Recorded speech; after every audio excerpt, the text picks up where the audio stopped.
until the video came out. Hey guys, it's Gwen. Welcome to my channel, or welcome back to my channel. So today's video is a story time. It has a little bit of a lesson advice at the end. Let's get into it.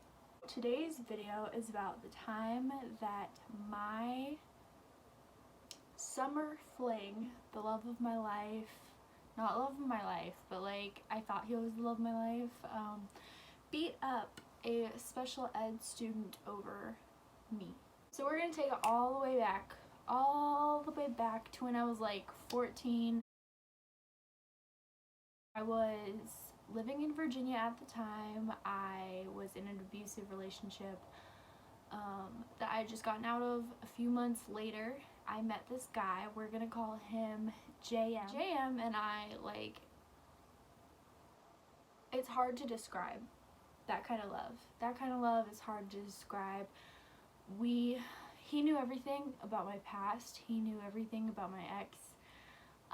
People talked about us being together, about us being a couple. We were just happy. Like, we started out as just a thing. We would text, we went on dates, our parents met, and then we became official. And he is actually the person who was with me when I had my very first kidney stone. So he has always been a big part of my life. And I actually moved away to Oregon right when I was falling in love with him, and he was already in love with me, and it's a very sad story. Everyone knew that I was JM's girl. Everybody knew that we were together. Everyone knew about us. Like, I was in high school at the time. I was a freshman in high school, and I was in theater. This is the, I think, second semester. And in like theater class, like, we do a lot of different things. Like, you can do skits, you can do acting exercises, like there's so many things that we did in theater. There was this kid, we're gonna call him Ed, and so Ed is part of special ed. I don't know exactly what his diagnosis is. I know it's something mentally that also seems to affect him physically, but I'm not sure.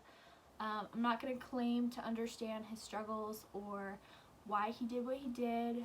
I'm just going to explain what happened. So Ed and I were friends. He's a part of the special ed class, but he was in theater with me, and he was in my group a lot. So, you know, in class you always get paired in groups, right?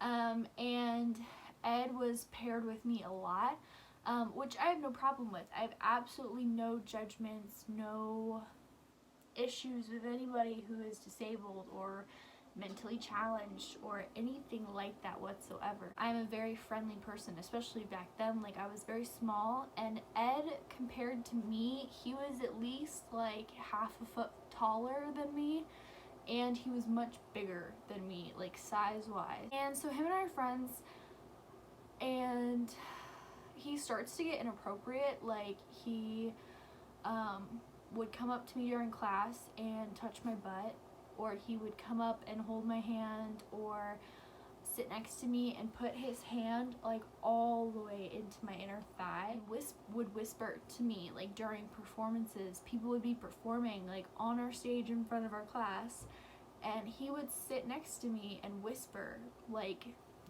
dirty things in my ear about me and him. So at first I was just nice. I let it go. I was like, I don't really care. Like, you never know. He's special ed. You never know what he does and does not understand when it comes to boundaries. And that's part of the lesson, is that he may not have understood what he was doing wrong. So at first I was nice, and it continued where he was telling everybody that he liked me. He was talking about me to people. He would say sexual things about me to me and my friends. It was just a lot. It kept happening, so I told one of the teachers who manages the special ed students. And she said she would talk to him, bring it up to the principal so that they can have something in place so he understands that touching is bad and blah blah blah. A few weeks later, I started noticing he wasn't in the class very much, and then a few weeks later he comes back, and the same day he comes back after weeks of not being there, he slaps my ass in front of the teacher and in front of tons of students. I had also been hearing around the school that he had been like talking about me and how much he liked me to a lot of people. So it's not like this was like some sort of secret or something people didn't know. Like, people knew about what was going on. But I am JM's girl at this time. Like, you know, I wasn't telling him about it. I didn't think it was necessary. Even after I had spoken with the teacher, I was like, they're gonna handle it. It doesn't matter. He doesn't need to know. Well, the day that Ed slapped my ass, I told a friend of mine told a friend of theirs, and it got back to JM. I remember having a conversation with JM about him saying he wants to say something to Ed, and how he needs to stop touching me, and this and that. I remember telling him it wasn't that big of a deal. And that's the last thing I remember about the situation until the video came out. So, I was at the mall one day, and I was with a group of friends. The girls were all staring at their phone, and I was like, this is weird. Like, normally at least one of you's not on your phone, and like one of you's talking to me, and like, you know, like, this is weird. I start getting other text messages from friends asking if I'm okay, asking if he did anything to me, asking if I had seen the video, getting sent the video, and I'm like, what the hell is going on? I asked my friends what's going on, and they said JM beat up Ed off when they got off the bus today, and there's a video going around of it. And I watched this video.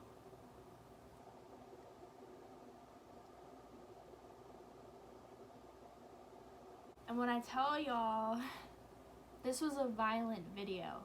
I've seen worse. I've seen people throw harder punches. But the video was violent. There was blood.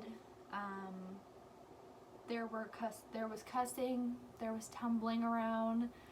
It was definitely like a fight, basically.